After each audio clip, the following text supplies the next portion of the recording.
Hey everyone, this is Patrick, and it is time for another edition of Heavy Therapy.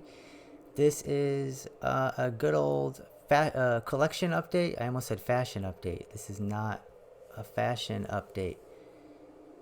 A good old collection update. Let's see what's playing in the background. So this is part of the collection update as well. I've never shown this before. Been trying to get to it. So this right here, it's gonna look very familiar, but look closely. This is Elizabeth with a self-titled release. So yes, this is Bathory Worship. In fact, here is what the basically the promo says, the Bandcamp says about this project. So this is a one-man project by a guy named Joe Steele, and he says, not trying to be original, just trying to recreate that first Bathory sound, because there wasn't enough songs on that first album in the first place. So yeah, more Bathory sounding worship songs. So this is cool. I got this as a gift from my friend Rick over at the Dreadful Minutes, one of my favorite YouTube channels to watch, and just a great guy all around. We've become friends. Every time I go visit Philadelphia, hopefully Rick will be somebody that I run into, because yeah, he's a good guy. He gifted this to me, 43 out of 100. Good old Obi strip. There is Mr. Joe Steele himself. Yeah, good old fashioned Bathory Worship. That is Elizabeth. The album is sold out in terms of vinyl. It looks like so is the cassette, but I'll put the Bandcamp link in the description. Okay, next, these are mostly new albums. I'm gonna go in chronological order, but yeah, I have 3 releases from 2024 to talk about. But this first one is from 2022. Okay. Happy to finally have this in my collection. Found it on Hell's Headbangers. This is Imperial Triumphant's The Spirit of Ecstasy album from 2022. Cool gatefold. There's the back. Imperial Triumphant. You either usually love them or hate them. I mean, I've seen some people who are indifferent, but you either listen to them or you don't. Imperial Triumphant is avant-garde black metal. They only sound like themselves, a mixture of... I will try to think of some other bands that sound similar to them, but Alterage, Portal, Voivod, especially in spirit. Avant-garde, jazzy influenced black metal. Love this record. The drumming performance was my favorite drum performance of 2022. Happy to have this on vinyl. Haven't spun it yet. I might spin it this evening after I record this video, but happy to have that on vinyl. Another album I picked up from Hell's Headbangers. This is a Hell's Headbangers release from 2024. This is Skeletal with Within Corrosive Continuums. Love that artwork. It's similar to the back, that Mortuous artwork right there. And this is a French death metal band. Been active since 2012. This is their 3rd full-length album. This one came out again on Hell's Headbangers. 7 tracks, 40 minutes of music. It comes with an amazing poster, a huge poster. I'm not gonna pull out the poster, but Skeletal play old school death metal. This album is overall a quite different sound for them though. So their 2017 album, which is their debut full-length album, I think of that as like death metal for death metal musicians, for true death metal fans. Extremely old school sounding guitar riffs, guitar style songwriting, just a complete nod to the 1990s. This new album, it stays sounding very old school, very 90s influence, but less technical, more riffy, more groovy. Side B has a lot of ambient, not a lot. You know how there's that instrumental at the end of the Skeletal Remains album from this year? There's a lot more of music on side B, where it just lets the music play, no vocals over it. That's really cool. yeah, just a very musically interesting album to listen to. Still has solos, but not as many traditional sounding solos on this release. But killer release, yeah. If I would have reviewed this in the first impressions, I would have given it a 9. I think it's right about there still. Uh, Great album. Certainly will feature in my year-end list. I will show the variant. I got the variant out of 500. This sort of ghostly cloud, orange cloud effect. Pretty cool.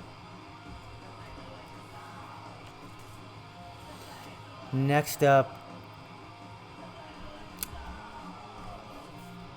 this is Many Eyes, The Light Age. So, if you're only into metal and not into hardcore, you probably won't be familiar with the band Every Time I Die, but Every Time I Die, my favorite band, they broke up in 2022. There's 2 different projects now. This is Keith Buckley's project. He was the vocalist and lyricist of Every Time I Die. He is now in this project called Many Eyes. Cool gatefold. Yeah. This is a good album. It's not great. It's not excellent. It's certainly not up to the Every Time I Die standards, but it does sound like a mixture of early Every Time I Die. The Keith Buckley's vocal approach and delivery sound like the X Lives era of Every Time I Die, which is an amazing era for me. I like this album. It's like Every Time I Die light meets grunge and Radiohead.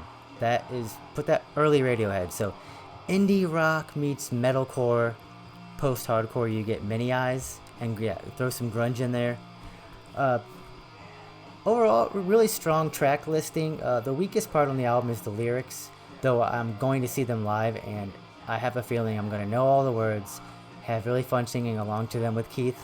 So, not bad lyrics, just not the highest he's ever done, but a good album, Many Eyes. If you like Every Time I Die, you love Keith Buckley, you want to hear what he's doing, it's worth listening to. It's good, it's catchy, it's heavy. Check out Many Eyes. I keep forgetting to show the other stuff before I move on. So, outside Keith Buckley, by the way, there's 2 brothers in this band. Nick Belmore, drums, bass, guitars, additional percussion, and then Charlie Belmore does guitar, bass, and keys on this. Charlie Belmore actually just left the band or was kicked out the band. I don't really know what exactly happened. He's credited on here as a guitarist. He is the writer of the music here. And yeah, the variant was this cool sunburst. Many Eyes, The Light Age. If you like Every Time I Die, check out Many Eyes. Okay, up next, this is going to be a collection update / mini review of this album. This album comes out the day after I'm posting this. This is the new Ripped to Shreds album. The album is called Sanshi, and that stands for like 3 worms or 3 demons or 3 parasites in Chinese. Ripped to Shreds is an amazing project formed by Andrew Lee. They're based in San Francisco, I believe. The band right now is Andrew Lee, Michael Chavez, Ryan Cavaleres, and Brian Doe. Cool artwork here on the outside. I will show the cover art again. So I'll get you the credits on this in a minute. Amazing artwork. And I believe on the cover might be Yan Laowang, which is kind of the Keeper of Hell, which according to Andrew Lee in the New Decibel, the Keeper of Hell is not the same as the devil in some of these philosophies he was exploring, these Chinese Taoist philosophies. Not exactly the devil, but definitely the Keeper of Hell, and he decides your fate. You decide your fate. He explains it to you.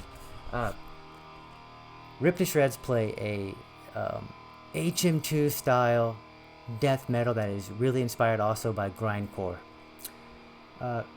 This album is fantastic. So let me go through some of the elements of this to make this like a proper mini review. So, vocals.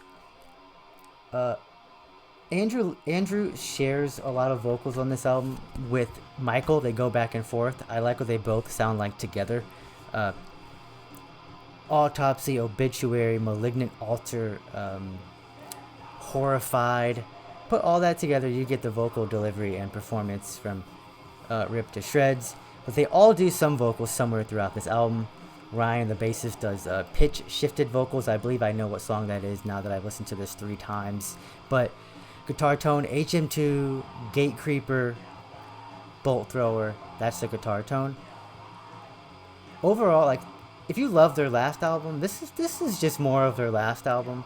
The guitar shines through a bit more in the production. Everything is just a little bit better on this album in terms of sound, production. I'm not necessarily saying songwriting. They're neck to neck. I love these 2 albums. The last Rip to Shreds album and this Rip to Shreds album is awesome, but it sounds better.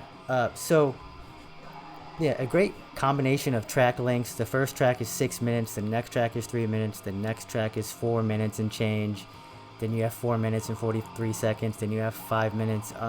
So the 3 songs that were released before the album dropped they are not actually indicative of the length of most of these songs on here, but a good combination of shorter songs, longer songs. Track 6 sounds like Bolt Thrower, Gate Creeper, Amon Amarth, but also a heavy metal, dueling guitar solos, melodic death metal on this album, on that track in particular. So yeah, there's mellow death on this, there's grindcore, there's just HM2, enslaved style death metal, and there's Judas Priest heavy metal nods all over here, especially on the guitar solos. So yeah, really like this release. It basically will be out by the time most of you probably watch this video, so check this out. Yeah, you have like the Chinese, there you go, you can kind of see it, embossed glossy letters here. I'll say one more thing about the album. So it has a concept, it has the themes that are explored here according to Andrew Lee is like the Chinese mythology around death and the afterlife. There's the final song is about these funeral rites where strippers come, and I believe rural Taiwan is where that tradition, it's subversive, but where that tradition is found. So it's exploring, once again exploring Chinese mythology. That's what Andrew Lee likes to do. He has heritage there, and really cool to see that being done in death metal. Yeah, so Rip to Shreds, Sanchi, I definitely would give this a 9 out of 10, and this is a new vinyl for my collection. Thank you all for watching. Comment in the comment section if you want to discuss any of these releases or any other music that you're into right now. It's always fun interacting with you all. Thank you for watching. Remember to stay heavy, and see you all next time. Bye.